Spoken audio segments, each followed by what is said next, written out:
Attends, cool. Je te dis 1, 2, 3 et puis on Ouais, attaque. ça marche. 1, 2, 3. Hello everyone, I'm super excited today to be in Anjou Noir with Emmanuel Ogereau from Domaine Ogereau. How are you, Emmanuel? Good. Thanks for coming and visiting us, Thomas. It's a great pleasure.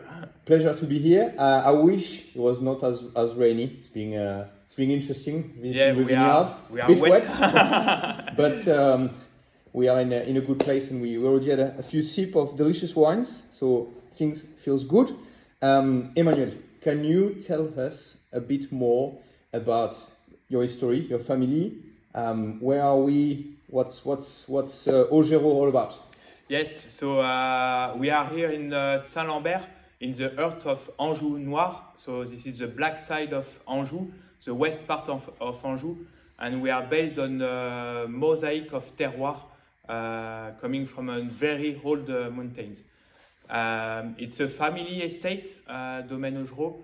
I've been working with my parents since 2014, and I am the 5th generation. Wow. So we have a long story, very long story about with Chenin, of course. It's our king grapes. We have been Chenin has been grown here since 10 centuries here. Probably born somewhere here. Is also. the origin of Chenin Blanc in the Loire Valley? Yes, the Loire Valley, between Touraine and Anjou, somewhere here. Incredible. And your family, I believe, they were kind of specialists in sweet wine making. Exactly, Like yes. Coteau du Léon. Can you tell us a bit more about that transition? And obviously you still make sweet wine, but things have changed dramatically in the way you guys approach the different aspect of Yes, maybe it's time to speak a bit about the history of Anjou Vineyard. Yes. So yes, very long story with Chenin, and during the 20th century, the region is getting specialized in the production of sweet white. And they produce mainly sweet, sometimes with addition of sugar, chaptalization. And by the very end of the 20th century, the growers of my father's generation rediscover the way of making fantastic sweet only from botrytis, and something I will call a natural botrytized Chenin sweet. So my parents was on this move, and they built a very big knowledge about how to produce fantastic, great sweet white. And at the end of the 90s and the beginning of the 21st centuries, some growers in Anjou got very interested in making also dry, and actually it's also back in the past, because during the 19th century, beginning of 20th century, a lot of great top Chenin from Anjou were dry. So Okay, you so know, it's a movement. We were Cycle. specialized in sweet, and now we are rediscovering great dry. And we are so lucky with this grape Chenin that can make fantastic sweet and also dry wines. So when I arrived, I arrived at the family estate, I had this view about the possibility of Chenin on making fantastic dry Chenin. And above all, we are here on mosaic, a very chaotic geology. So I want like the word mosaic. Hey, keep yeah. going. Keep going. You're talking my language. I have to say as well. I'm sorry to interrupt you, but I have to say you've been to New Zealand and you worked in a biodynamic estate over there, and also I'm very happy because you speak very good English, which is very helpful for us. Sorry, mosaic of terroir, yes. Yes. So that was two big movements for the domain. try to build new knowledge about making great chenin, dry chenin, very dry without any botrytis, and doing long aging. So that was the first movement. So from sweet to dry. So basically, my parents produced 80% sweet, and today it's 80% dry. You see. Wow. So it's a big move in what, 10 years? In yet a bit less than 10 years. If you came back in 2014? Yeah, 14 exactly. Yeah, we are already in. Yeah, wow. It's going very fast actually. Very true. And the second thing that the biggest part of the vineyard was in Saint-Lambert on the left bank of the Léon River. And we had Bonne Blanche, of course, a fantastic terroir on this left bank. But there are so many great places, different geology, different aspects. And Chenin speaks so well about these differences that I wanted to have different. And so I bought a very old vineyard on a different hill to replant it with our own Massal selection. With Chenin to explore all the different geology and all the different aspects of Chenin. You're incredibly lucky because Chenin obviously translates each terroir so well. It's a kind of chameleon, and here the geology is so chaotic that it's so obvious to make parcel selection. So for example, you can at the Domaine you can taste Bonne Blanche on the left bank of the Léon River. It's deteriorated schist. And Vent de Spilit just in front on the right bank, and it's a volcanic soil, completely different style. Bonne Blanche quite full-bodied with nice phenolic on the nice tannins, nice backbone, and Vent de Spilit much more energy, electric minerality, something very special on the Spilit. Yeah. People were very surprised by the uniqueness. On Spilit. Amazing.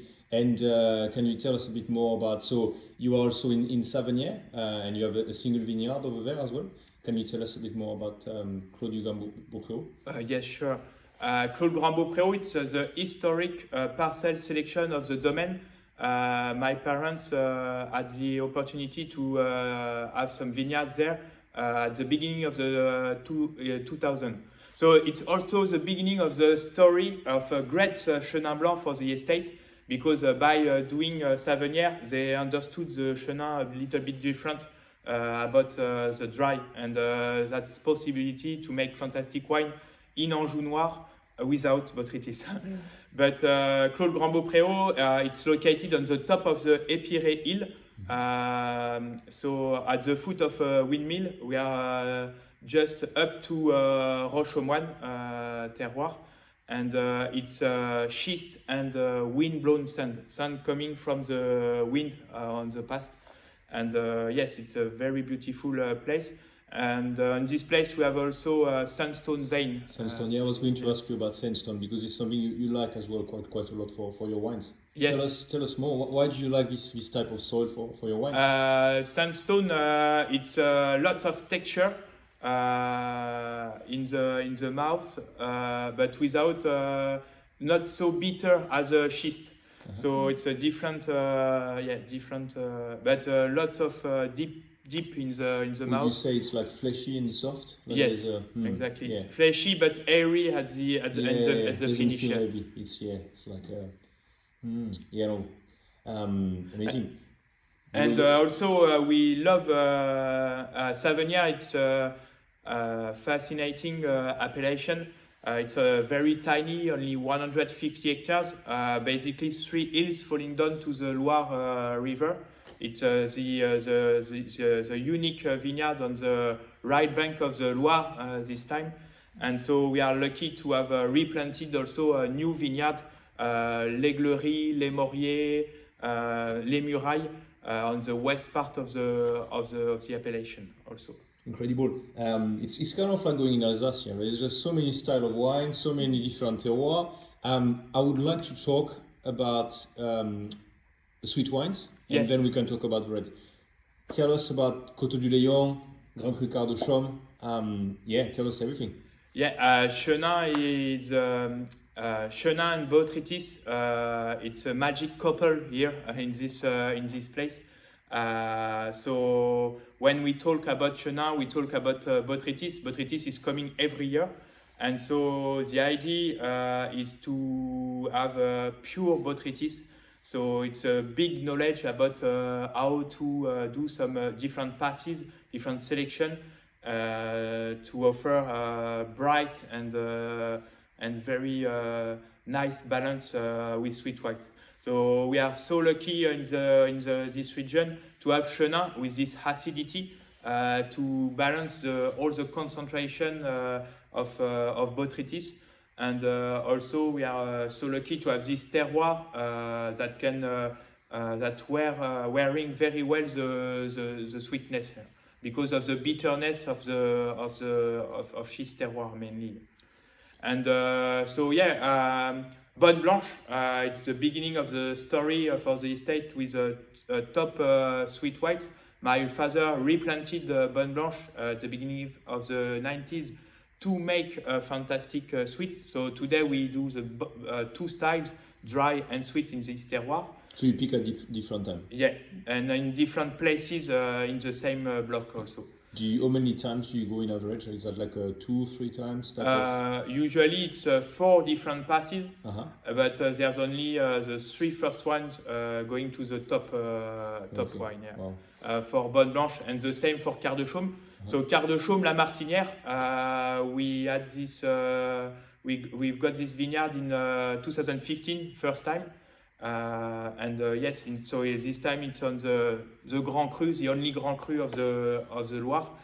Fantastic terroir on the right bank of the Léon, just after Spilit, nearly in front of Bonne Blanche also. From Chaume you see the Bonne Blanche on the east view. And yeah, it's also a fantastic terroir. And in this terroir we also make more often sweet. Quart de Chaume Grand Cru, but sometimes in 2022 dry version because yeah, we love to explore all the minerality of our different terroirs. Amazing. Yeah, this is what you were saying as well. Like the generation past, they have identified this very good terroir that are very good for sweet and also for dry. So yeah, that's the conclusion. You have to make a call. You can stop making one or not making the other, but you have to make them coexist. Amazing. Yeah, and the thing is that my story, my addition is dry. So of course I'm dry oriented, but it's a long story. We are here in a family estate, so our heart is also with the sweet, and we want to keeping on producing great sweet. And because it's just magic, you know. Yeah, no, 100%. And the reds, tell us about Cabernet Sauvignon in Loire Valley. Yes, I said Cabernet Sauvignon. Yes. When we speak about Loire, obviously you think Cabernet Franc. And Cabernet Franc is just so magic on limestone, especially on the eastern part of the Loire. From Chinon to Saumur, Bourgueil, Saint-Nicolas-Bourgueil. But here we are in the heart of the Anjou Noir, so mainly on schist soil. And the big red story, according to me, it's Cabernet Sauvignon and schist, very schisty, very rocky soil, such as Côte de la Houssaye, our red terroir. And yeah, it works so beautifully. There's something special with this grape and this terroir. Cabernet Sauvignon doesn't need so much water because we need to figure out that we are only 150 meters far away the Atlantic Ocean, the west part of the Loire Valley, but here it's mountain terroir. So very narrow soil, very rocky terroir. So the water, it's a thing here. It's a dry terroir, and Cabernet Sauvignon manage very well this kind of terroir, and also when it's south facing, On the rock, it's hot, and it helps to ripe Cabernet Sauvignon 300 kilometers north to Medoc. Yeah, and when did Cabernet Sauvignon came here? Is that like Cabernet Sauvignon in the 19th century. So actually, it comes at the same time as Cabernet Franc here. Okay. So it's a long story. Lots of Cabernet Sauvignon were used to produce sweet rosé. So that's why it's not so famous. But for Cabernet, for schist Cabernet Sauvignon, this is the big deal. And you also grow Cabernet Franc, Gros Lot, Pinot Donis? Yes, Gros Lot, Pinot Donis are very old Anjou grapes. Onis was nearly, we forgot it for a few decades, and now we are replanted Onis. And Gros Lot, it's very local grapes also, lots about spiciness, floral notes, rose petals, etc. And Onis, very light texture, light colors, but lots of perfume, raspberries, and black pepper.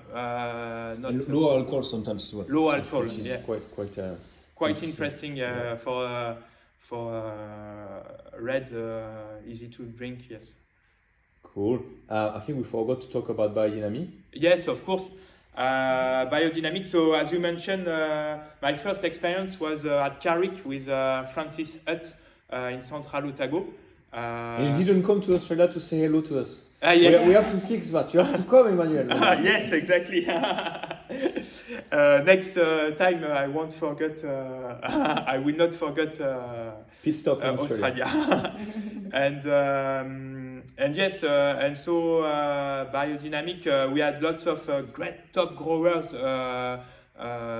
in biodynamic viticulture there. I cannot forget to mention Marc Angéli, Philippe Gourdon, La Coulée de Serran, of course, and lots of in the Loire.